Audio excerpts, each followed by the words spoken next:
So recently on my Instagram feed, I've been noticing a trend of bodybuilding athletes, with many of them claiming that bodybuilding is amazing for sports performance and to help them become a better athlete. If you don't know who I am, my name is Rios. I have a Bachelor of Science in Exercise Science, and I'm a certified strength and conditioning coach. And in this video, I'll be looking at a few bodybuilding athletes and giving you my thoughts on them. So first, we have a D1 baseball player who vouches for bodybuilding.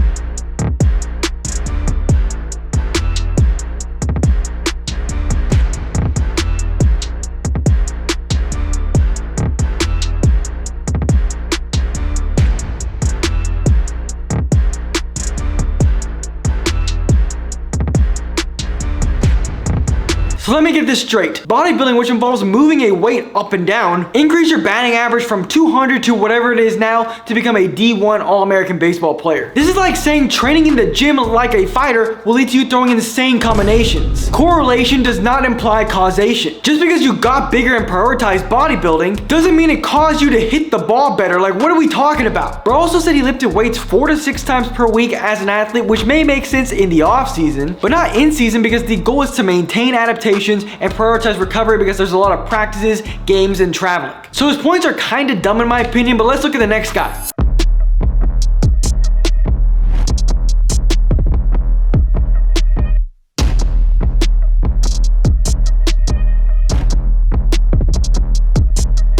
So here we got a jiu-jitsu bodybuilder, and just like the other guy, is implying that bodybuilding helped him become a better grappler. Like, he even says in his description, when I showed my training to the BJJ world, they said I train like a bodybuilder, and that's wrong. And yet with no wrestling and training at mostly small gyms, I went and took silver at adult brown belt. Keep telling me what I'm doing is wrong. In this reel in particular, he bashes functional training. I don't think bro realizes that he is training functionally. Maybe he's getting confused with these other weird functional trainers who do exercises like Bosu ball squats and other exercises that are impossible to load up. This guy shows himself doing a barbell bench press and deadlifts, which are actually hated on by bodybuilders, by the way, and mentioned in his caption that he squats. Those are functional exercises, bro, so the claim never trained functionally is already thrown out the goddamn window. Although these two guys supposedly have bodybuilding to thank for their sports success, they probably don't, and I want to go over why bodybuilding isn't the best training method for athletes. Before I get into this, it's important to understand what the purpose of strength and conditioning is for athletes. And it obviously plays a role, because if it didn't play a role, athletes wouldn't do any strength and conditioning work and would only do skills training. The purpose of strength and conditioning for athletes is to allow them to perform their skills as fast and as long as possible. For an MMA fighter, it helps them strike and wrestle more powerfully, and helps them do this for the entire duration of a fight. For a soccer player, it helps them run and perform skills faster, and allows them to do this for the entire 90 minutes of a game. Strength and conditioning also helps build a more resilient body that's less prone to injuries, which is super important considering the amount of games and practices athletes have to play. I actually have a course in my free community going over how to train like an athlete, so if you're interested, I'll leave a link in the description. Now that you know the purpose of strength and conditioning for sports, I'm gonna walk around the classroom and check if you took notes. If you didn't, pause this video and go outside and run for 10 minutes as a punishment. Now that you're back, I'm gonna go over why bodybuilding isn't the best training method to accomplish this goal. And to clarify, when I say bodybuilding, I mean this new wave of bodybuilding that prioritizes machines and super stable exercises as well as isolation exercises. I'm not talking about the process of building muscle in general, because muscle is great for athletes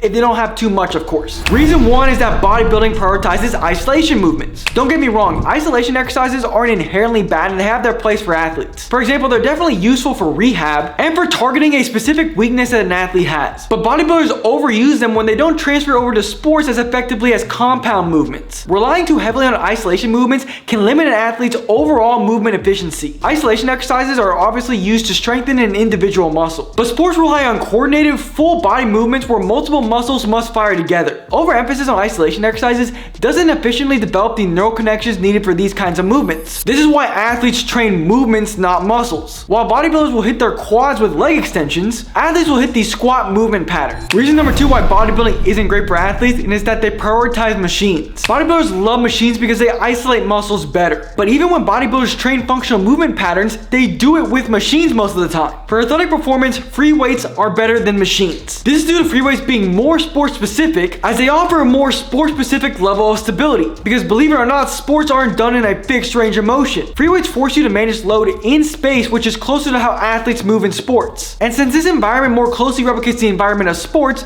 the exercise transfers over better. The third reason why bodybuilding isn't the best form of training for athletes, and it's that it doesn't build a resilient body. Since bodybuilding exercises don't develop strong stabilizers or balance, it doesn't transfer well to dynamic environments like sports. This causes bodybuilding to be less effective at preventing injuries when compared to free weights, since the majority of injuries happen during dynamic, unpredictable sport movements. That's why you always see bodybuilders go and wreck their hamstrings when they run, and many tear their ACLs. Bodybuilders also train super slow, so their body isn't as prepared for fast dynamic movements. At the end of the day, sports aren't about how big your muscles are. It's about being able to meet the demands of your sport, and bodybuilding isn't the best way to do this. Bodybuilding, I guess, could be classified as strength training, which athletes need, so I guess could be okay in this aspect. But bodybuilding isn't optimal for producing power because you're moving the weights so slow. The strongest athletes in the gym aren't always the strongest athletes on the field because sport movements happen too fast to produce maximal force. That's why power training is so important for athletes. You need to be able to produce force fast. And bodybuilding definitely doesn't improve your conditioning, if not make it worse. It doesn't matter how big and strong you are if you're unable to sustain this strength for the entire duration of a game. Now that I went over why bodybuilding isn't the best form of training, you may be thinking one of two things. Group 1 are base people looking to learn and they're thinking, that's a good point. I wonder why these people are training that way. Group 2 are gay nerds in my comments who have the common sense of a cinnamon stick saying, how come it works for them? If it works for them, that means bodybuilding is great for athletes, man.